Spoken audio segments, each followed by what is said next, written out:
May the words of my mouth and the meditations of all our hearts be acceptable in your sight. Amen.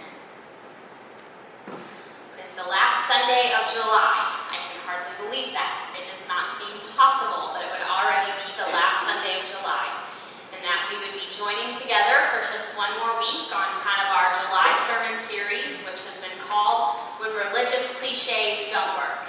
And we've worked through a whole big gamut of religious cliches. And there's something that I haven't told you yet that I want to clue you into this morning. The original title of this sermon series was not When Religious Cliches Don't Work.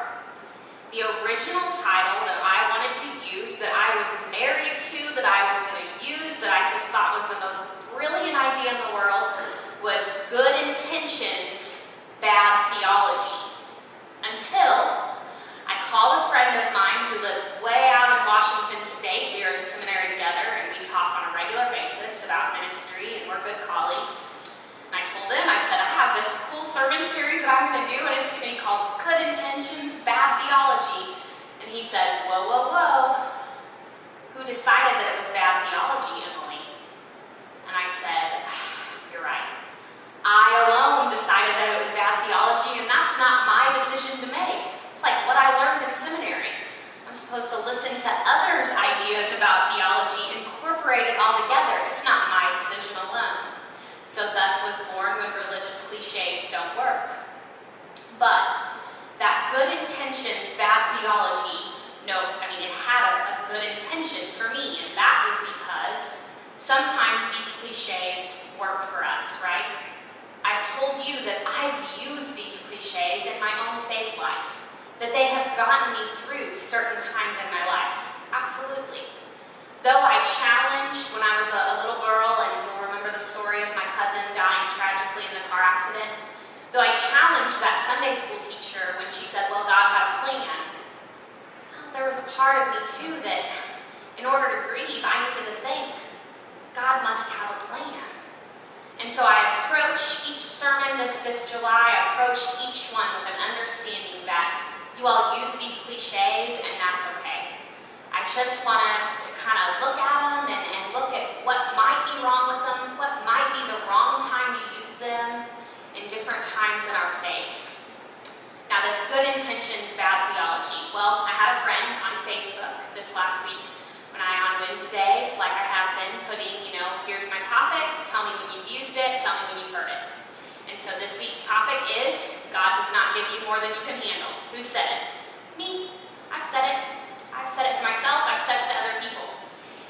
And Christopher, my friend, who is another colleague, he's out in Wichita, Kansas, he said, I know you're going to mess with this one. I know you're going to debunk it for your people, and I want you to, because they need to think about it, but I have to tell you that I'm awfully protective of this one. Because while I was growing up, I had a grandmother who used to say all the time, God's not giving me any more than I can handle. And then she'd kind of stop, and he said she'd tilt her head, and he just has memories of her doing this, and she'd go, it's just we disagree on the size of my shoulders. Absolutely. And this morning in the 8:30 service with one of our kiddos, I had her, well, it didn't work real well, but I had her put these on her shoulders, stones, and I had her see how many she could hold. And then we kind of moved to hands when that didn't work, and absolutely, there are times in our lives when we have to say, God, there is so much here that I'm trying to handle that I have to trust you that I'm going to be able to hold it all. So I approach this cliche just like I've approached all the rest. I know that they're holy words that you've said to yourself and to one another. But I want us to think just a little bit today about what God doesn't give you more than you can handle would sound like to certain people in certain situations. Go back to 2010 when an earthquake in January rocked Haiti and the people of that country. Already one of the poorest places in the world, and here they are, destroyed. Look into the eyes of some of those people and say, God doesn't give you more than you can handle. Or think about with me for a moment, how many children in Callaway County right here in Fulton went to bed last night hungry and wake up this morning hungry? And look at them and say, it's okay, God doesn't give you any more than you can handle. Think about the women that I serve on the board of CARD V, Coalition Against Rape and Domestic Violence here in Fulton. Think about the woman that was moved out of her abusive home last night into a hotel for one safe night, and look at her and say, God doesn't give you more than you can handle. Think about the last time you grieved a death that shook you to your core, somebody that you missed so much. And think about what it would have been like to look in the mirror at yourself and say, God didn't give you any more than you could handle. And to just lighten this up a little bit, think about a 26-year-old, brand new to full-time ministry, just graduated seminary student who came to Court Street United Methodist Church a little bit over a year ago. And look at her and say, God doesn't give you any more than you can handle. I might have gotten a little bit defensive, just so you know. It's just that God and I were not agreeing on the size of my shoulders at that moment. In the land of the biblical place of Uz, there was a man named Job, and he was a great man. He was famous in his village. He was famous to all the people that surrounded him, and he was even looked down on from heaven by God. And God would beam with pride as he gazed upon this man, Job. Because Job was the most noble of God's servants. He was the most holy man. He was a good man. He lived a good life, worshiping and praising God. Until one day, in the first chapter of Job, verse 9, a really tough question is asked of Job. And it goes like this: does Job fear God for nothing? Have you put a hedge around him?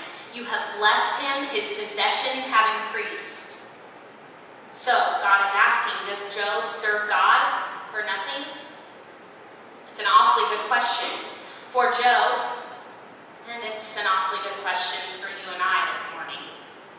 It challenges some of those simplistic, cliche theologies that you and I live with every day. Specifically, it challenges the times when we tend to act like the righteous will get everything they want and be taken care of.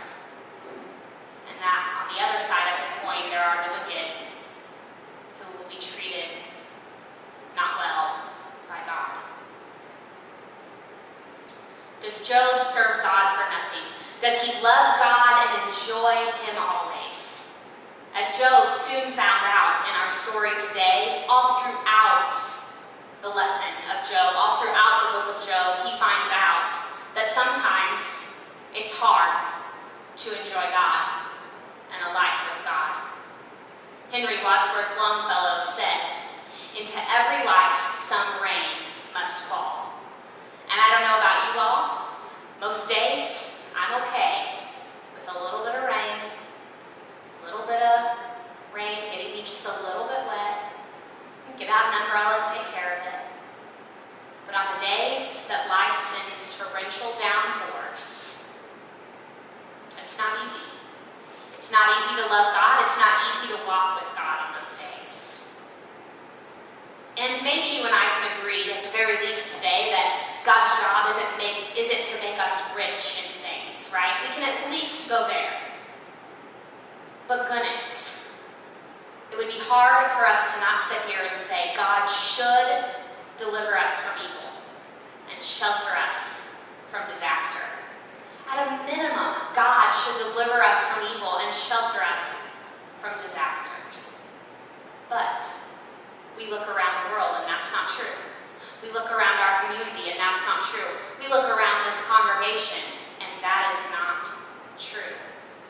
C.S. Lewis, famous Christian author, used to say that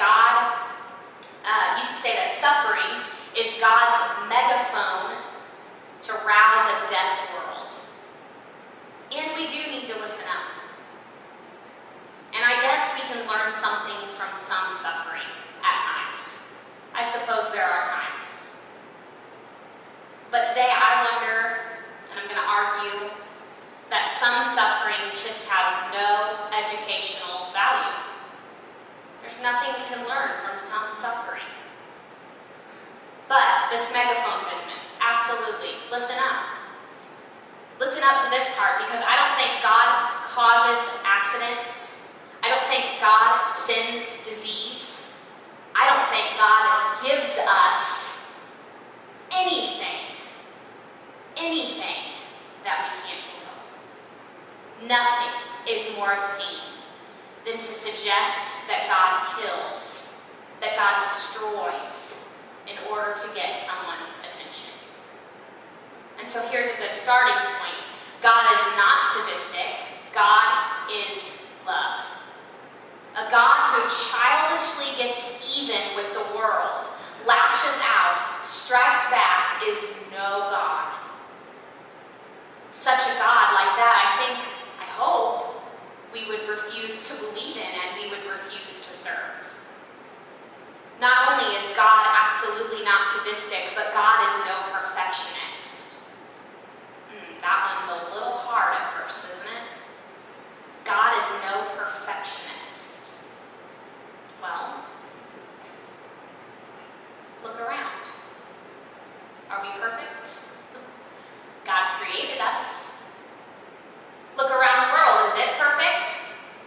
Yet God created the world. God could have made us perfect. God could have made a perfect created world with perfect people